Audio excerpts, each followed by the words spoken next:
Advantages of default constructor. 2 mark question ಗೆ ಹೇಳ್ತಾ ಇರ್ತಾರೆ ಅದನ್ನ. First one, for every object created the constructor is automatically called. ನೀವು ಯಾವ ಆಬ್ಜೆಕ್ಟ್ ನಾದ್ರೂ ಕ್ರಿಯೇಟ್ ಮಾಡ್ರಿ, ಕನ್ಸ್ಟ್ರಕ್ಟರ್ ಏನ್ ಮಾಡ್ತಂದ್ರೆ ಆಟೋಮ್ಯಾಟಿಕ್ ಆಗಿ ಅದನ್ನ ಕಾಲ್ ಮಾಡ್ತದೆ. For every object created the constructor is automatically called. ನೀವು ಯಾವ ಆಬ್ಜೆಕ್ಟ್ ನಾದ್ರೂ ಕ್ರಿಯೇಟ್ ಮಾಡ್ರಿ, ಕನ್ಸ್ಟ್ರಕ್ಟರ್ ಏನ್ ಮಾಡ್ತಂದ್ರೆ ಆಟೋಮ್ಯಾಟಿಕ್ ಆಗಿ ಅದನ್ನ ಕಾಲ್ ಮಾಡ್ತದೆ. ನೆಕ್ಸ್ಟ್ ಸೆಕೆಂಡ್ ಒನ್, ಇಲ್ಲಿ ಏನ್ ಮಾಡ್ತೀವಿ ಅಂದ್ರೆ ನಾವು all the objects of a class, ಎಷ್ಟು ಆಬ್ಜೆಕ್ಟ್ಸ್ ಇದಾವೋ ಎಲ್ಲಾ ಆಬ್ಜೆಕ್ಟ್ಸ್ T1 T2 ಆಬ್ಜೆಕ್ಟ್ಸ್ ಇಲ್ಲಿ ಎರಡೇ ಇದಾವೆ, ಅಕಸ್ಮಾತ್ ಎರಡಕ್ಕಿಂತ ಜಾಸ್ತಿ ಇದ್ದು ಸಹ all the objects of a class are initialised to the same set of values by using default constructor. ನೀವು ಡಿಫಾಲ್ಟ್ ಕನ್ಸ್ಟ್ರಕ್ಟರ್ ಯೂಸ್ ಮಾಡಿದ್ರೆ ನೀವು ಎಷ್ಟು ಆಬ್ಜೆಕ್ಟ್ಸ್ ನಾದ್ರೂ ಇನಿಷಿಯಲೈಸೇಷನ್ ಮಾಡ್ರಿ, ಎಲ್ಲಾ ಆಬ್ಜೆಕ್ಟ್ಸ್ ಗೂ ಸೇಮ್ ಸೆಟ್ ಆಫ್ ವ್ಯಾಲ್ಯೂಸ್ ನೇ ನೀವು ಏನ್ ಮಾಡಬೇಕು, ಇನಿಷಿಯಲೈಸೇಷನ್ ಮಾಡಬೇಕು. ಯಾವಾಗ ಡಿಫಾಲ್ಟ್ ಕನ್ಸ್ಟ್ರಕ್ಟರ್ ಯೂಸ್ ಮಾಡಿದಾಗ all the objects of a class are initialised to the same set of values by using the default constructor.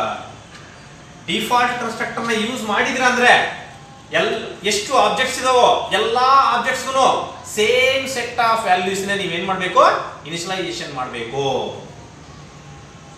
Next ಮೂರನೇದು ಬಂದು different objects are initialised with different set of values or different values. Different set of objects are initialized with different set of values or different values. That is not done by the default constructor. ಎಲ್ಲಾ objects ಗೂ same set of values ನ ಮಾತ್ರ initialisation ಮಾಡ್ತದೆ. ಆದ್ರೆ ಅಕಸ್ಮಾತ್ ಏನಾದರೂ ನಿಮಗೆ different objects ಗೆ ಡಿಫರೆಂಟ್ ವ್ಯಾಲ್ಯೂಸ್ ಬೇಕಂದ್ರೆ ಅದು ಡಿಫಾಲ್ಟ್ ಇನ್ಸ್ಟ್ರಕ್ಟರ್ ಆ ಕೆಲಸ ಮಾಡಲ್ಲ. ನಿಮ್ಮ ಹತ್ರ 100 ಆಬ್ಜೆಕ್ಟ್ಸ್ ಇದ್ರೆ 100 ಆಬ್ಜೆಕ್ಟ್ಸ್ ಗೂ ಸೇಮ್ ಸೆಟ್ ಆಫ್ ವ್ಯಾಲ್ಯೂಸ್ ನೇ ಕೊಡ್ತದೆ, ಇನಿಷಿಯಲೈಸೇಷನ್ ಮಾಡಬಹುದು. ಆದ್ರೆ ನಾವು ಡಿಫರೆಂಟ್ ಆಬ್ಜೆಕ್ಟ್ಸ್ ನಮಗೆ ಡಿಫರೆಂಟ್ ವ್ಯಾಲ್ಯೂಸ್ ಬೇಕು ಅಂದ್ರೆ ಆ ಕೆಲಸ ಡಿಫಾಲ್ಟ್ ಕನ್ಸ್ಟ್ರಕ್ಟರ್ ಮಾಡೋದಿಲ್ಲ. The different objects are initialized with a different set of values. That is not done by the default constructor. ಆ ಕೆಲಸ ಮಾಡಲ್ಲ ಯಾರು, ಡಿಫಾಲ್ಟ್ ಕನ್ಸ್ಟ್ರಕ್ಟರ್. ಇನ್ನು ಯಾವ ಕೆಲಸ ಮಾಡ್ತಂದ್ರೆ ಎಲ್ಲಾ ಆಬ್ಜೆಕ್ಟ್ಸ್ ಗೂ ಸೇಮ್ ಸೆಟ್ ಆಫ್ ವ್ಯಾಲ್ಯೂಸ್ ನೇ ಇನಿಷಿಯಲೈಸೇಷನ್ ಮಾಡ್ತದೆ ಹೊರತು ಬೇರೆ ಬೇರೆ ಆಬ್ಜೆಕ್ಟ್ಸ್ ಗೆ ಬೇರೆ ಬೇರೆ ವ್ಯಾಲ್ಯೂಸ್ ನ ಅದು ಇನಿಷಿಯಲೈಸ್ ಮಾಡಲ್ಲ. These are the 3 advantages or features of default constructor. First one, for every object created the default constructor is automatically called. ನೀವು ಯಾವ ಆಬ್ಜೆಕ್ಟ್ ಆದ್ರೂ ಕ್ರಿಯೇಟ್ ಮಾಡ್ರಿ, ಡಿಫಾಲ್ಟ್ ಕನ್ಸ್ಟ್ರಕ್ಟರ್ ಏನ್ ಮಾಡ್ತದೆ, ಆಟೋಮೆಟಿಕ್ ಆಗಿ ಅದನ್ನ ಕಾಲ್ ಮಾಡ್ತದೆ. Next second one, all the objects of a class are initialised to the same set of values. ನಿಮ್ಮ ಹತ್ರ ಎಷ್ಟು ಆಬ್ಜೆಕ್ಟ್ಸ್ ಇದಾವೋ ಎಲ್ಲಾ ಆಬ್ಜೆಕ್ಟ್ಸ್ ಗೂ ಸೇಮ್ ಸೆಟ್ ಆಫ್ ವ್ಯಾಲ್ಯೂಸ್ ನ ಇನಿಷಿಯಲೈಸೇಷನ್ ಮಾಡ್ತದೆ by using the default constructor. All the objects of a class are initialized to the same set of values by using the default constructor. ಮೂರನೇದು ಬಂದು the different objects are initialized with a different set of values. Different objects different set of values ನ initialisation ಮಾಡಿದ್ರೆ that is not done by the default constructor.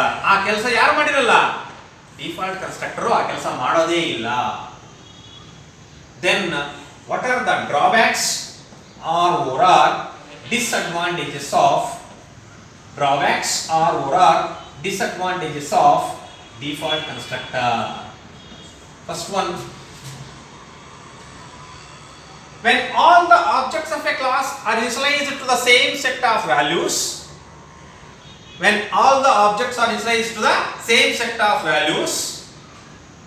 by using the default constructor, ನೀವು ಎಲ್ಲಾ objects ಗೂ same set of values ನ initialisation ಮಾಡ್ತಾ ಇರೋದ್ರಿಂದ ಅದು ಏನಾಗ್ತಾ ಇದೆ ಅಂದ್ರೆ ಒಂದು ಡಿಸ್ಅಡ್ವಾಂಟೇಜ್ ಆಗ್ತಾ ಇದೆ.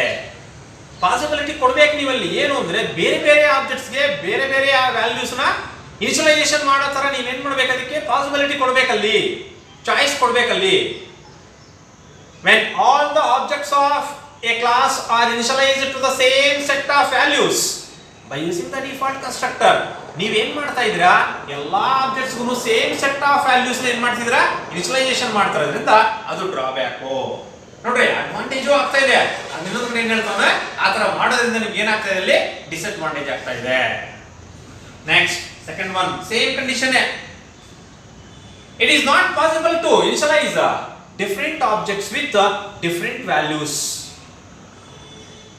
It is not possible to initialize different objects with different set of values by using the default constructor. ಇಲ್ಲಿ ಏನಾಗ್ತಾ ಇದೆ ಅಂದ್ರೆ, ನೀವು ಡಿಫರೆಂಟ್ ಆಬ್ಜೆಕ್ಟ್ಸ್ ಗೆ ಡಿಫರೆಂಟ್ ಇನಿಷಿಯಲ್ ವ್ಯಾಲ್ಯೂಸ್ ನ ಕೊಡಕ್ ಆಗ್ತಾ ಇಲ್ಲ. ನೋಡಿ ಇಲ್ಲಿರೋ ಪಾಯಿಂಟ್ ಎರಡು ಸೇಮ್ ಅದೇ ಪಾಯಿಂಟ್ಸ್ ಡಿಸ್ಅಡ್ವಾಂಟೇಜ್ ಅಲ್ಲಿ ಇದೆ. ಇಲ್ಲಿ ಏನ್ ಹೇಳ್ತಾವನು, ಅಡ್ವಾಂಟೇಜ್ ಅಂತ ಹೇಳ್ತಾವನೆ. ನೀವು ಎಲ್ಲಾ ಆಬ್ಜೆಕ್ಟ್ಸ್ಗೂ ಬೇಕಾದ್ರೆ ಸೇಮ್ ಸೆಟ್ ಆಫ್ ವ್ಯಾಲ್ಯೂಸ್ ಕೊಡೋದ್ರಿಂದ ಅಡ್ವಾಂಟೇಜ್. ಇನ್ನೊಂದು ಡಿಫರೆಂಟ್ ಆಬ್ಜೆಕ್ಟ್ಸ್ ಗೆ ಡಿಫರೆಂಟ್ ಇನಿಷಿಯಲ್ ವ್ಯಾಲ್ಯೂಸ್ ನ ಕೊಡೋದ್ರಿಂದನೂ ಅಲ್ಲಿ ನೀವು ಡಿಫರೆಂಟ್ ಆಬ್ಜೆಕ್ಟ್ಸ್ ಗೆ ಡಿಫರೆಂಟ್ ಇನಿಷಿಯಲ್ ವ್ಯಾಲ್ಯೂಸ್ ನ ಕೊಡ್ತಾ ಇರೋದ್ರಿಂದ ಅದು ಕೂಡ ಡಿಸ್ಅಡ್ವಾಂಟೇಜ್ ಅಂತ ಹೇಳ್ತಾವನೆ. ಅಡ್ವಾಂಟೇಜ್ ಅಲ್ಲೂ ಸೇಮ್ ಹೇಳ್ತಾವನೆ, ಡಿಸ್ಅಡ್ವಾಂಟೇಜ್ ಕೂಡ ಸೇಮ್ ಹೇಳ್ತಾವನೆ ಅದನ್ನ. ಯಾಕೆಂದ್ರೆ ಇಲ್ಲಿ ಕೊಡುವಾಗ ಸೇಮ್ ಸೆಟ್ ಆಫ್ ವ್ಯಾಲ್ಯೂಸ್ ಕೊಡೋದ್ರಿಂದ ಅಡ್ವಾಂಟೇಜ್, ಬಟ್ ಡಿಫರೆಂಟ್ ಆಬ್ಜೆಕ್ಟ್ಸ್ ಗೆ ಡಿಫರೆಂಟ್ ವ್ಯಾಲ್ಯೂಸ್ ನ ನೀವು ಕೊಡ್ತಾ ಇಲ್ಲ by using the default constructor. ಅವಾಗ ಅಡ್ವಾಂಟೇಜ್ ಅದು. ಬಟ್ ಡಿಸ್ಅಡ್ವಾಂಟೇಜ್ ಬಂದಾಗ ಯಾಕೆ ನೀವು ಆ ತರ ಮಾಡ್ತಿರೋದು, ಎಲ್ಲಾ ಆಬ್ಜೆಕ್ಟ್ಸ್ ಗೂ ಸೇಮ್ ಸೆಟ್ ಆಫ್ ವ್ಯಾಲ್ಯೂಸ್ ಯಾಕೆ ಕೊಡ್ತಾ ಇದ್ದೀರಾ, ಆದ್ರಿಂದನೇ ಅದು ಡಿಸ್ಅಡ್ವಾಂಟೇಜ್. ಇನ್ನೊಂದು, ಎಲ್ಲಾ ಆಬ್ಜೆಕ್ಟ್ಸ್ ಗೂ ನೀವೇನ್ ಮಾಡಬಹುದು, ಬೇರೆ ಬೇರೆ ಸೆಟ್ ಆಫ್ ವ್ಯಾಲ್ಯೂಸ್ ನ ಕೊಡಬಹುದು. ಬಟ್ ನೀವೇನ್ ಮಾಡ್ತಿದ್ದೀರಾ, ಡಿಫಾಲ್ಟ್ ಕನ್ಸ್ಟ್ರಕ್ಟರ್ ಯೂಸ್ ಮಾಡ್ಕೊಂಡು ಕೊಡ್ತಾ ಇಲ್ಲ. ಆದ್ರಿಂದ ಏನಾಗ್ತದೆ, ಅದು ಡಿಸ್ಅಡ್ವಾಂಟೇಜ್ ಆಗ್ತಾ ಇದೆ. ಪಾಯಿಂಟ್ ಕರೆಕ್ಟ್ ಆಗಿ ನೀಟಾಗಿ ಓದ್ಕೊಂಡ್ರೆ ಅರ್ಥ ಆಗೋದಿಲ್ಲ ಅಂದ್ರೆ ಬರಲ್ಲ ಇದು. When all the objects of a class are initialized to the same set of values by using the default constructor, therefore that is a disadvantage. ಎಲ್ಲಾ ಆಬ್ಜೆಕ್ಟ್ಸ್ ಗೂ ನೀವು ಸೇಮ್ ಸೆಟ್ ಆಫ್ ವ್ಯಾಲ್ಯೂಸ್ ನ ಕೊಟ್ಬಿಡ್ತಾ ಇದ್ದೀರಾ, ಆದ್ರಿಂದ ಡಿಸ್ಅಡ್ವಾಂಟೇಜ್ ಅದು. ಇನ್ನೊಂದು ಕೂಡ ಏನ್ ಹೇಳ್ತಾ ಅನ್ನೋದು, it is not possible for different objects with different values. ನೀವೇ ಹೇಳ್ತಾ ಇದ್ದೀರಾ ಬೇರೆ ಆಬ್ಜೆಕ್ಟ್ಸ್ ಗೆ ಬೇರೆ ಸೆಟ್ ಆಫ್ ವ್ಯಾಲ್ಯೂಸ್ ಇನಿಷಿಯಲೈಸೇಷನ್ ಮಾಡಕ್ಕಾಗಲ್ಲ ಡಿಫಾಲ್ಟ್ ಕನ್ಸ್ಟ್ರಕ್ಟರ್ ಯೂಸ್ ಮಾಡ್ಕೊಂಡು ಅಂತ. ಆದ್ರಿಂದ ಏನಾಗಿದೆ, ಅದು ಡಿಸ್ಅಡ್ವಾಂಟೇಜ್ ಆಗಿದೆ. ಬೇರೆ ಆಬ್ಜೆಕ್ಟ್ಸ್ ಗೆ ಬೇರೆ ವ್ಯಾಲ್ಯೂಸ್ ಕೊಡಬೇಕು ಅಂತ ಅವ್ರ ರೂಲ್, ಬಟ್ ಆಗ್ತಾ ಇಲ್ಲ ಡಿಫಾಲ್ಟ್ ಕನ್ಸ್ಟ್ರಕ್ಟರ್ ಯೂಸ್ ಮಾಡ್ಕೊಂಡು. ಆದ್ರಿಂದ ಇವೆರಡು ಏನಾಗಿದೆ ಅಂದ್ರೆ ಡಿಸ್ಅಡ್ವಾಂಟೇಜಸ್ ಆಗಿದ್ದಾವೆ. ಅರ್ಥ ಆಯ್ತಾ? What are the features are advantages, ಇನ್ನೊಂದು ಡ್ರಾಬ್ಯಾಕ್ಸ್ ಅಂಡ್ ಡಿಸ್ಅಡ್ವಾಂಟೇಜಸ್. ಕಂಪಲ್ಸರಿ ಸ್ವಲ್ಪ ಕಷ್ಟ ಇರೋದ್ರಿಂದ ಇದನ್ನು ಕೇಳ್ತಾ ಇರ್ತಾನೆ 2 ಮಾರ್ಕ್ಸ್ ಕ್ವಶನ್ ಗೆ. ಅಡ್ವಾಂಟೇಜಸ್ ಆದ್ರೂ ಕೇಳಬಹುದು ಅಥವಾ disadvantages. That is about the default constructor. Next, second one is the parameterized constructor. Parameterized constructor. The name itself indicates parameterized. A constructor that accept one or more argument or one or more parameters. ಒಂದು ಅಥವಾ ಒಂದಕ್ಕಿಂತ ಜಾಸ್ತಿ argument ನ accept ಮಾಡಿದ್ರೆ ಅದನ್ನೇ ನಾವೇನಂತ ಕರಿತೀವಿ, parameterised constructor. Default constructor ಅಲ್ಲಿ ಯಾವುದೇ ಆರ್ಗ್ಯುಮೆಂಟ್ ನ ಅಕ್ಸೆಪ್ಟ್ ಮಾಡ್ತಾ ಇಲ್ಲ, ಅದಕ್ಕೆ ಅದು zero argument constructor. But parameters ಅಂದ್ರೂ ಒಂದೇ, ಆರ್ಗ್ಯುಮೆಂಟ್ಸ್ ಅಂದ್ರೂ ಒಂದೇ, same. A constructor which accept one or more arguments, ಯಾವುದೇ ಕನ್ಸ್ಟ್ರಕ್ಟರ್ ಆಗಿರಬಹುದು, ಒಂದು ಆರ್ಗ್ಯುಮೆಂಟ್ ನ ಅಥವಾ ಒಂದಕ್ಕಿಂತ ಜಾಸ್ತಿ ಆರ್ಗ್ಯುಮೆಂಟ್ ನ ಅಕ್ಸೆಪ್ಟ್ ಮಾಡಿದ್ರೆ then that is called as a parameterized constructor. ಅದನ್ನೇ ನಾವು ಏನಂತ ಕರೀಬಹುದು, ಪ್ಯಾರಾಮೀಟರೈಸ್ಡ್ ಕನ್ಸ್ಟ್ರಕ್ಟರ್ ಅಂತ ಕರೀತೀವಿ. then what are the features of this parameterized constructor? ಏನು ಫೀಚರ್ಸ್ ಇದೆ? the parameterized constructors can be invoked automatically. Parameterised constructor ಏನ್ ಮಾಡ್ತಿದೀವಿ, ಇನ್ವೋಕ್ ಮಾಡ್ತಾ ಇದೀವಿ. ಯಾವ ತರ ಅಂದ್ರೆ ಆಟೋಮ್ಯಾಟಿಕ್ ಆಗಿ, ಅದಷ್ಟಕ್ಕದೇ ನಾವು ಕಾಲ್ ಮಾಡಬೇಕಾಗಿಲ್ಲ. The parameterised constructors can be invoked automatically, ಅದಷ್ಟಕ್ಕದೇ ಇನ್ವಾಲ್ವಿಂಗ್ ಆಗ್ತವೆ. Next second one, the parameterised constructors can have default arguments and default values. ನೀವು ಪ್ಯಾರಾಮೀಟರೈಸ್ಡ್ ಕನ್ಸ್ಟ್ರಕ್ಟರ್ಸ್ ಅಲ್ಲಿ ಡಿಫಾಲ್ಟ್ ಆರ್ಗ್ಯುಮೆಂಟ್ಸ್ ಮತ್ತೆ ಡಿಫಾಲ್ಟ್ ವ್ಯಾಲ್ಯೂಸ್ ನ ಯೂಸ್ ಮಾಡಬಹುದು. The parameterized constructors can have default arguments and default values. Default ಆಗಿ arguments use ಮಾಡಬಹುದು, ಅದಕ್ಕೆ default values ನ ಬೇಕಾದ್ರೂ ಯೂಸ್ ಮಾಡಬಹುದು. ಮೂರನೇದು, the parameterise constructor with only one argument is invoked and executed. ಪ್ಯಾರಾಮೀಟರೈಸ್ constructor ಅಲ್ಲಿ ಒಂದೇ ಒಂದು ಆರ್ಗ್ಯುಮೆಂಟ್ ಇದ್ರೂ ಸಹ ಅದನ್ನ ಇನ್ವೋಕಿಂಗ್ ಮಾಡಬೇಕು, ಜೊತೆಗೆ ಎಕ್ಸಿಕ್ಯೂಷನ್ ಮಾಡಬೇಕು. ಅರ್ಥ ಆಗ್ತಿದೆಯಾ? ದ ಪ್ಯಾರಾಮೀಟರೈಸ್ ಕನ್ಸ್ಟ್ರಕ್ಟರ್ಸ್ ಕ್ಯಾನ್ ಹ್ಯಾವ್, ಒಂದೇ ಒಂದು ಆರ್ಗ್ಯುಮೆಂಟ್ ಇದ್ರೂ ಸಹ ಅದನ್ನ ಇನ್ವೋಕ್ ಮಾಡಬೇಕು ಮತ್ತೆ ಎಕ್ಸಿಕ್ಯೂಷನ್ ಮಾಡಬೇಕು. Parameterise constructor with one argument can be invoked and executed. ಒಂದು ಆರ್ಗ್ಯುಮೆಂಟ್ ಇದ್ರೂ ಸಹ ಅದನ್ನ ಇನ್ವೋಕಿಂಗ್ ಮಾಡಿ ಅದನ್ನ ಎಕ್ಸಿಕ್ಯೂಷನ್ ಮಾಡಬೇಕು. These are the three features of a parameterized constructor. A constructor which accepts one or more argument is called parameterized constructor. What are the features? The parameterized constructors can be invoked automatically. Parameterized constructor ಏನಾಗ್ತದೆ? Automatic ಆಗಿ ಇನ್ವೋಕಿಂಗ್ ಆಗ್ತದೆ. ಅಥವಾ the parameterized constructor can be called automatically.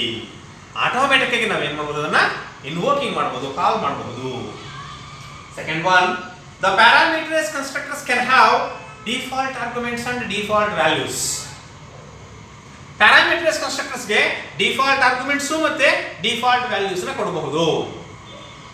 ಮೂರನೇದು, the parameterized constructor with one argument can be invoked and executed. Parameterise constructor ಅಲ್ಲಿ ಒಂದು argument ಇದ್ರೂ ಸಹ ಅದನ್ನ ಇನ್ವೋಕಿಂಗ್ ಮಾಡಬೇಕು, ಅದನ್ನ ಎಕ್ಸಿಕ್ಯೂಷನ್ ಮಾಡಬೇಕಾಗುತ್ತೆ ನಾವು. These are the three features of a parameterized constructor. Next, invoking of a parameterized constructor. Three types ಅಲ್ಲಿ ಇನ್ವೋಕಿಂಗ್ ಮಾಡಬಹುದು ನಾವು ಈ ಪ್ಯಾರಾಮೀಟರೈಸ್ ಕನ್ಸ್ಟ್ರಕ್ಟರ್ ನ. ಒಂದು by using implicit call, ಎರಡನೇದು ಬಂದು by using explicit call, ಮೂರನೇದು ಬಂದು initialisation at the time of declaration with the assignment operator. ಈ ಇನ್ವೋಕಿಂಗ್ ಪ್ಯಾರಾಮೀಟರೈಸ್ ಕನ್ಸ್ಟ್ರಕ್ಟರ್ಸ್ ನ ನೆಕ್ಸ್ಟ್ ಕ್ಲಾಸ್ ಅಲ್ಲಿ ಮಾಡೋಣ.